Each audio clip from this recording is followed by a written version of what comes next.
Halo semuanya, nama saya Hana Salsabila Putri, usia saya 21 tahun. Saya merupakan seorang mahasiswi dari Universitas Islam Negeri Syarif Hidayatullah Jakarta. Selain menjadi seorang mahasiswa, saya juga merupakan founder dari salah satu NGO. NGO itu semacam kayak LSM yang saya beri nama Being Inspirations. Sebenarnya awal mula saya membentuk Being Inspiration ini juga atas dasar keresahan saya. Jadi pada saat saya usia 19 tahun, saya waktu itu sudah bekerja, alhamdulillahnya saya sudah bekerja. Kemudian saya pulang cukup malam sekitar jam 9, jam setengah 10 gitu.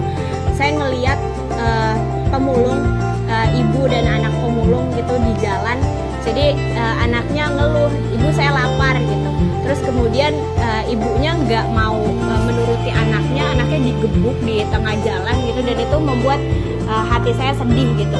Karena saya melihat itu semua, maka saya berpikirlah bagaimana cara saya untuk bisa membantu mereka gitu, agar saya bisa mengubah mereka gitu. Paling tidak kalau saya nggak bisa memberikan ijazah formal kepada mereka, saya bisa memberikan ilmu lah untuk mereka gitu. Karena kita tahu bahwa ilmu itu nantinya akan merubah keadaan gitu.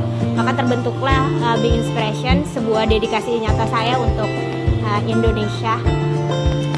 Kemudian Being Inspiration ini sebenarnya banyak sekali produknya, dan salah satunya yang saya buat adalah saya mendedikasikan diri saya sendiri dan juga tim gitu untuk bisa menjadi pengajar di beberapa sekolah.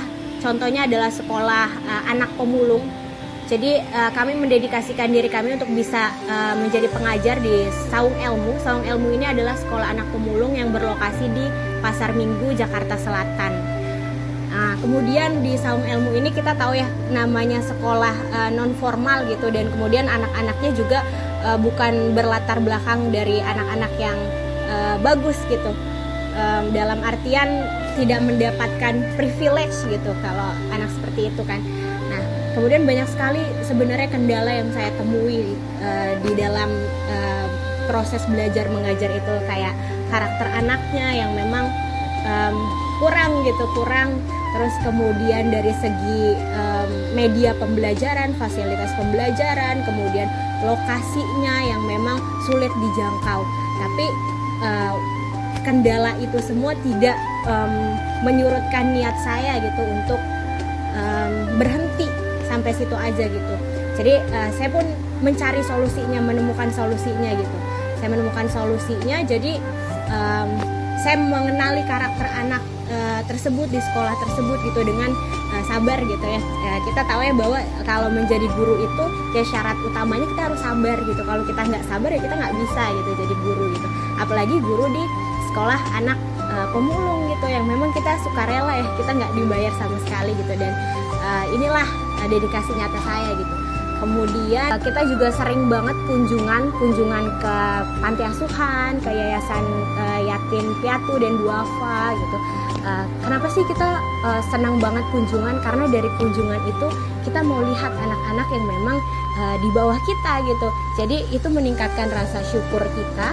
Kemudian selain itu kita mau juga untuk anak-anak tersebut memiliki semangat. Kalau kita datang ke sana, anak-anaknya happy banget, senang banget gitu, dan kita masuk ke sana untuk bisa ngomong gitu, untuk bisa bicara ke mereka, ayo belajarnya yang rajin, belajarnya yang serius gitu.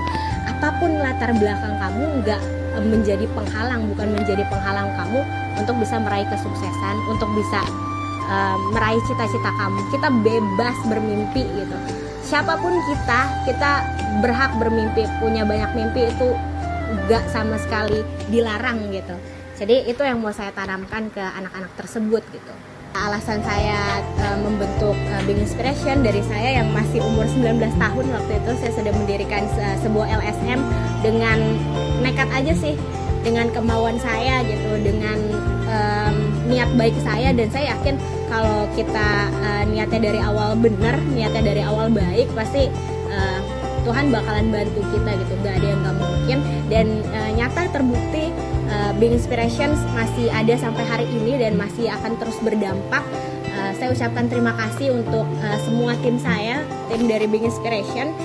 semua yang mendukung, sponsor yang telah mendukung acara-acara kegiatan, acara-acara kami gitu, itu sangat bermanfaat. Dan saya mengajak semuanya untuk terus berdedikasi untuk pemuda Indonesia. Kita membangkitkan semangat pemuda Indonesia, kita mengukir mimpi bersama, kita bangkitkan kembali bahwa statement nggak semua orang bisa bermimpi besar itu salah. Semua orang berhak bermimpi besar, semua anak berhak punya mimpi besar tanpa terkecuali gitu, nggak peduli latar belakang apapun. Mimpi itu bebas, mimpi itu bisa kalian ukir sebanyak mungkin, semustahil mungkin itu nggak apa-apa. Justru kalau mimpi kalian mustahil itu bagus. Jadi semangat kalian akan terus bertambah, dan kami Big Inspiration pastinya akan membantu kalian dalam mengukir mimpi kalian. Terima kasih.